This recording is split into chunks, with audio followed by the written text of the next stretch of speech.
अस्सलाम वालेकुम। Today we are going to start with the microbiology. ठीक है, माइक्रोबायोलॉजी बेसिकली पढ़ना बहुत मुश्किल काम है। ठीक है, क्योंकि लेविंसन उसकी एक किताब आती है जो कि इसमें हर बैक्टीरिया, हर वायरस, हर पैथोजन की बहुत लंबी लंबी डिटेल लिखी हुई है, जो कि आप बैठ के जो है वो एक एक और आई माई सेल्फ हैव एक्सपीरियंस्ड के उसमें एक पढ़ने के बाद जब दूसरा पढ़ा जाता है, तीसरा पढ़ा जाता है, तो वो भूलता जाता है कि हमने बेसिकली क्या पढ़ा था। ठीक है, so what I have did, मैंने ये किया है कि डिफरेंट बैक्टीरिया एंड वायरसेस को टेबल्स की फॉर्म में कंपाइल किया। I am going to show you इस तरह से चैप्टर वाइज। ठीक है, जिस तरह बैक्टीरिया हैं उनको मैंने टैबुलेट फॉर्म में डिजीज़ बता दिए हैं, फीचर्स बताए हैं, और जो जो इम्पॉर्टेंट बातें मेंशन हैं, ठीक है, लेविंसन में, वो मैंने टेबल की फॉर्म में बताई है, ताकि आप जब अगला पढ़ेंगे, पिछले के बाद अगला पढ़ेंगे, तो आप फ़ौरन से ऊपर जाके उसको रिलेट कर लेंगे, जनाब उसमें ये था, इसमें ये है, ये डिफ्रेंसिएशन पॉइंट है। ठीक है, सो इसके साथ ही जो है वो मैंने MCQs भी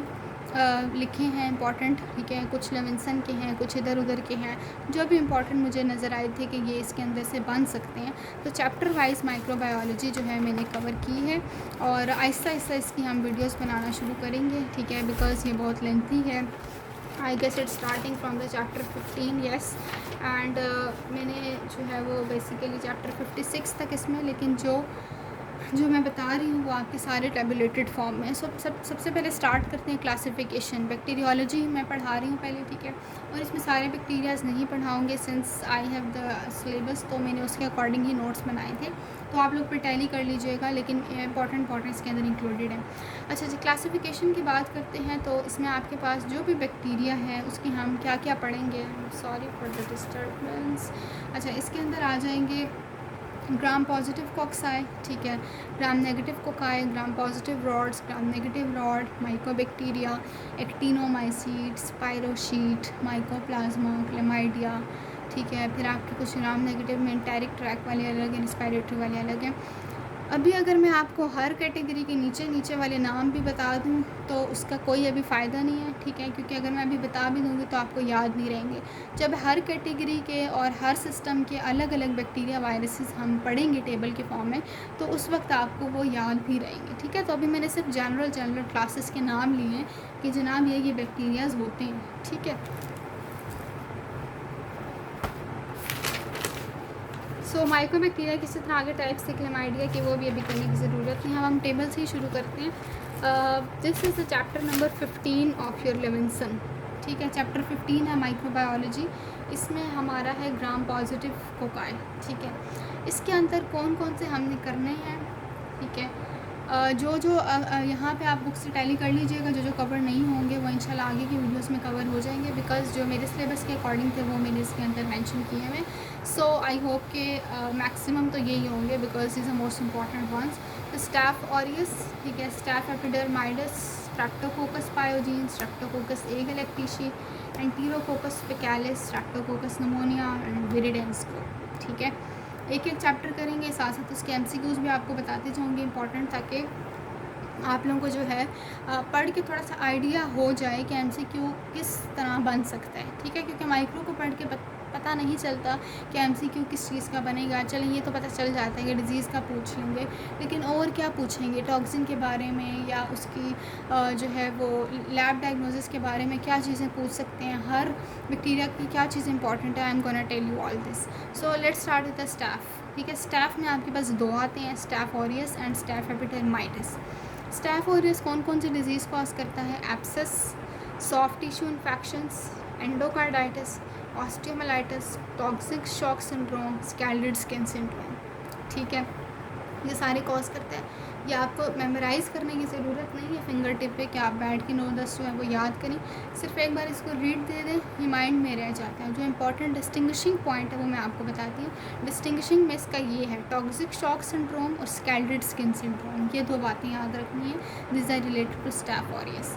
फीचर्स क्या है कि ये क्लस्टर्स में, आप देखिए, आपको पता है स्टैफ और स्ट्रैप में फ़र्क क्या होता है, कि जो स्टैफ होता है वो बेसिकली इस तरह से होता है ना, क्लस्टर्स की फॉर्म में, बंच की फॉर्म में, ग्रेप्स की तरह, उसको स्टैफ कहा जाता है। जबकि अगर कोई चेन की फॉर्म में होगा तो उसको स्ट्रैप कहेंगे। अब अगर ये बंच की फॉर्म में तो हमने लिख दिया क्लस्टर्स की फॉर्म में। कॉगुलस पॉजिटिव होता है। अच्छा, कॉगुलस और कैटालिस टेस्ट का बता देती हूँ। जो कैटालिस टेस्ट है वो बेसिकली स्टैफ और स्ट्रैप जो मैंने ऊपर ड्रॉ किया उन दोनों को डिफ्रेंशिएट करने के लिए किया जाता है। और जो ये वाली बंच वाली स्पीशी हैं इनके लिए कैटालिस पॉजिटिव होता है, जबकि इनके लिए कैटालिस नेगेटिव होता है स्ट्रैप के लिए। फिर स्टेफ में जो 2 आती हैं उनमें आपस में डिफ्रेंशिएट करने के लिए जो टेस्ट है दैट इज़ कोगुलेज। कोगुलेज पॉजिटिव होता है ऑरियस के लिए और कोगुलेज नेगेटिव होता है एपिडर्माइटिस के लिए, ठीक है। अच्छा जी, बीटा लैक्टमेज है हैबिटेट ट्रांसमिशन ह्यूमन नोज से, स्किन से, हैंड से ट्रांसफ़र होता है। पैथोजेनेसिस ये है कि टॉक्सिक शॉक सिंड्रोम ये कॉज कर सकते हैं। टॉक्सिक शॉक सिंड्रोम ये होता है कि आपको इम्यून सिस्टम की ओवर स्टिमुलेशन हो जाती है due to the toxin produce by the staph aureus, ठीक। लैब डायग्नोसिस में ये होता है कि ये ब्लड पे येलो या फिर गोल्डन कॉलोनीज़ बनाता है। अब ये भी इसका डिस्टिंग्विशिंग फीचर है। आपको कोई सिनेरियो इस तरह का आए कि उसमें ये जिक्र हो कि कॉलोनीज़ पे येलो या गोल्डन कलर आ रहा है। स्टैफ कोगुलेज जो होता है वो पॉजिटिव, ये बात बता दी है। स्टैफ एपिडर्माइटिस के लिए नेगेटिव है। ट्रीटमेंट में पेनिसिलिन, नेफिसिलिन, वैनकामाइसिन आ जाते हैं। ट्रीटमेंट बस मैंने यहाँ लिख दी है, यहाँ पे इतना इंपॉर्टेंट फार्मा के लिहाज से इंपॉर्टेंट है, लेकिन देखें अगर आप एक चीज़ को यहाँ से भी पढ़ेंगे एक चीज़ को वहाँ से भी पढ़ेंगे तो आपको रिलेट करके वो चीज़ याद रहेगी, ठीक है। स्टैफ एपिडर्माइटिस पे आ जाते हैं, ये कॉज करते हैं endocarditis, catheter related infections and CSF infection and sepsis, ठीक है। ये भी क्लस्टर के फॉर्म में होता है। कोगुलेज नेगेटिव होगा क्योंकि उसका पॉजिटिव था, कैटालिस पॉजिटिव है। नॉर्मल फ्लोरा के थ्रू ट्रांसमिट, ठीक है। नॉर्मल फ्लोरा का पार्ट होता है of skin and mucous membranes, ठीक है। हैंड्स के थ्रू ट्रांसफ़र हो सकता है। कोई एक्सोटॉक्सिन ये प्रोड्यूस नहीं करता। ग्लाइकोकेलिक स्ट्रेन्स होते हैं जो कि डिजीज़ कॉज करते हैं। तो ये इंपॉर्टेंट जो छोटी छोटी बातें पता होनी चाहिए। ये वाइट कॉलोनीज देता है। आप देखिए ये भी तो इंपॉर्टेंट एक पॉइंट है, ठीक है। And it is sensitive to novobiocin. अब ये एक ड्रग है जो कि बेसिकली स्टैफ एपिडर्माइटिस के अगेंस्ट हम जो है ना इसकी सेंसिटिविटी चेक करने के लिए देते हैं, तो वो नोवोबायोसिन, ठीक है। नोवोबायोसिन देने से इस बैक्टीरिया की डेथ हो जाती है। वैनकामाइसिन एंड रिफैम्पिन देते हैं ड्रग। स्ट्रैप पायोजीन्स पे आ जाते हैं, तो पायोजीन्स आपका ग्रुप ए है और गैलेक्टिशी वाला ग्रुप बी है। ग्रुप ए में pharyngitis, cellulitis, rheumatic fever, glomerular nephritis. अब ये देखें कि 4 कितने मेन फीचर्स हैं, ठीक है। ये आपको जिस तरह रूमेटिक फीवर आपको पता होगा उससे रिलेटेड फेरेंजाइटिस या सेलुलाइटिस भी हो सकता है, ठीक है। चेन्स के फॉर्म में होता है क्योंकि स्ट्रैप है। बीटा हेमोलिटिक कॉलोनीज बनाता है and this is bacitracin sensitive. ये भी इंपॉर्टेंट बात है कि ये जो ये किस ड्रग के लिए सेंसिटिव है, बेसिट्रेसिन, ठीक है। Human throat, skin, respiratory droplets के थ्रू ट्रांसफ़र होता है। हाइलुरोनिडेज जो है वो प्रोड्यूस करता है, एरिथ्रोजेनिक टॉक्सिन प्रोड्यूस करता है और एम प्रोटीन इम्यून कॉम्प्लेक्सेस बनाता है। It is sensitive to bacitracin, वही वाली बात है। And anti streptolysin O levels इसके लिए बढ़ जाते हैं। पेनिसिलिन जी देते हैं। स्ट्रेप्टोकोकस ए गैलेक्टिशी पे आते हैं, इसको ग्रुप बी कहते हैं। ये नियोनेटल मेनिंजाइटिस और सेप्सिस। अब ये देखिए ये भी आसान जब आपको याद रहते तो ये याद रह जाता है कि जो ज़्यादा से थे वो किसी और के थे, इसके नहीं थे। तो जिसके छोटे छोटे होते हैं, थोड़े होते हैं, वो आप याद कर सकते हैं, ठीक है। कैटालिस नेगेटिव वगैरह तो ये चीज़ें आपने करनी है। हमें वजाइना के थ्रू ट्रांसमिट होता है। प्लेसेंटल मेम्ब्रेन्स का रप्चर करवा देता है, ठीक है। अब ये उसकी ख़ास बात है। और ये इसकी वर्टिकल ट्रांसमिशन होती है, यानी ट्रांसमिशन ड्यूरिंग बर्थ। तो आपसे ये पूछ सकते हैं। बेसिट्रेसिन ये रेजिस्टेंट होता है, इसमें पेनिसिलिन जी दी जाती है। Enterococcus faecalis urinary and biliary infection, endocarditis, ठीक है। चेन्स की फॉर्म में कैटालिस नेगेटिव है। Colon urethra female genital tract के थ्रू ट्रांसफ़र होता है, इसका कोई विरुलेंस फैक्टर नहीं है।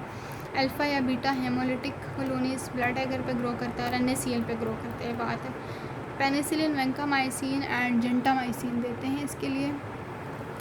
आगे चलते हैं जनाब, तो अगला है स्ट्रेप्टोकोकस नमोनिया, ठीक है। ये बात है कि इन्फ्लुएंजा वायरस के बाद ज़्यादातर होता है। Pneumonia meningitis, otitis and sinusitis cause करता है। ये लैंसेट शेप होता है, ये भी डिस्टिंग्विशिंग फीचर है, ठीक है।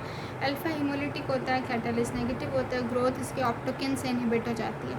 अपर रिस्पायरेटरी ट्रैक है, रिस्पायरेटरी ड्रॉपलेट्स के थ्रू ट्रांसफ़र होता है। इसके पैथोजेनेसिस में पॉलीसेकेराइड कैप्सूल है, IgA प्रोटीएज है, मेनिंजाइटिस है। अल्फ़ा हीमोलिटिक होता है, क्वेलिंग रिएक्शन कॉज करता है, ठीक है। क्वेलिंग रिएक्शन से इसको डिटेक्ट कर सकते हैं। एंड शीप ब्लड एगर पे इसकी कॉलोनीज़ बनती हैं। दिस इज़ एन MCQ जो कि मैंने खुद देखा आया हुआ भी है। शीप ब्लड एगर पे कौन सा जो है बैक्टीरिया कॉलोनीज़ बनाता है, तो स्ट्रेप्टोकोकस नमोनिया है। पेनिसिलिन जी देते हैं। Viridans group endocarditis, brain abscess, dental caries करता है, ठीक है। वही फीचर्स हैं, लेकिन इसकी ग्रोथ रेजिस्टेंट टू ऑप्टोकिन होती है। ओरोफेरिंग्स के थ्रू ट्रांसफ़र होता है। इसका जो पैथोजेनेसिस है वो ग्लाइकोकेलिक स्कोट है। अल्फ़ा हीमोलिटिक कॉलोनीज़ बनाता है, पेनिसिलिन जी दे। अब इसी चैप्टर के साथ ही MCQ कर लेते हैं कि MCQ आया हुआ था कि एपिडर्माइटिस के बारे में क्या बात ठीक है। तो ये ग्राम पॉजिटिव है, कोकाई जो क्लस्टर्स में क्योंकि स्टैफ है, ठीक है, कैटलिस पॉजिटिव होगा और कोगुलस नेगेटिव। सुपर एंटीजन क्या करता है, अभी मैंने आपको बताया कि एस ऑरियस का जो सुपर एंटीजन है वो टॉक्सिक शॉक सिंड्रोम कॉज करता है। तीसरा बात ये कि जो विरुलेंस फैक्टर है एस ऑरियस का वो कौन से कॉम्प्लीमेंट एक्टिवेशन को प्रिवेंट करता है, वो बेसिकली जो विरुलेंस फैक्टर है वो प्रोटीन ए है उसका, ठीक है। Why methicillin resistant strains are resistant, क्योंकि फार्मा में हमने चीज़ पढ़ी थी कि पेनिसिलिन बाइंडिंग प्रोटीन में ऑल्टरेशन कर देते हैं। और जो पोर फॉर्मिंग होगा, I am sorry for this, pore forming जो आपके पास एक्सोटॉक्सिन है दैट इज़ पीवी ल्यूकोसिडिन, ये खैर अंदर नहीं मेंशन है, this is not that much important. MRSA strain के लिए ड्रग वेंकामाइसिन है। Infections treated by penicillin Streptococcus pyogenes. Food poisoning किसकी वजह से होती है, it is because of enterotoxin produce by the staph aureus. और यूटीआई इन्फेक्शन कौन कौन कॉज करता है, staph saprophyticus and enterococcus faecalis. Mother to foetus transmission होती है स्ट्रेप्टोकोकस ए गैलेक्टिशी की, ठीक है। The drug for pneumonia penicillin G या लीवोफ्लॉक्सासिन देते हैं। ड्रग फॉर एंटीरोकोकस फेकालिस के लिए भी पेनिसिलिन जी या जेंटामाइसिन देते हैं। फेरेंजाइटिस स्ट्रेप्टोकोकाई पायोजीन से होता है। टाइटस मीडिया स्ट्रेप्टोकोकस नमोनिया से होता है, which is not a virulence factor of S pyogenes. Pyogenes के अगर फैक्टर अगर हम देखते हैं एम प्रोटीन है, इम्यून कॉम्प्लेक्सेस वगैरह है, तो एंडोटॉक्सिन नहीं होगा। Not part of natural flora, staph pyogenes नहीं होता नेचुरली। Least common infection cause by staph UTI. Points के जो ड्रग वाले पॉइंट है मैंने अलग से भी लिखे हैं। बेसिट्रेसिन जो ड्रग है सेंसिटिव होगा तो स्ट्रेप पायोजीन होगा, रेजिस्टेंट होगा तो एगेलेक्टिशी होगा। ऑक्टोकिन सेंसिटिव होगा तो स्ट्रेप निमोनिया होगा, रेजिस्टेंट होगा तो विरिडेंस को, ठीक है। This is about the chapter number 15 of your microbiology Levinson. Chapter number next chapter we will start in the next videos इंशाल्लाह, ठीक है। सो अगर आपको ये नोट्स चाहिए या आपको कोई फीडबैक है, कोई रिव्यूज़ हैं, आप कमेंट्स में बताएं, ठीक है। और कौन से आपको जो है वो टॉपिक्स आप चाहती हैं कि मैं कवर करूं, एंड अगर आपको नोट्स चाहिए तो you can contact me. Thank you so much.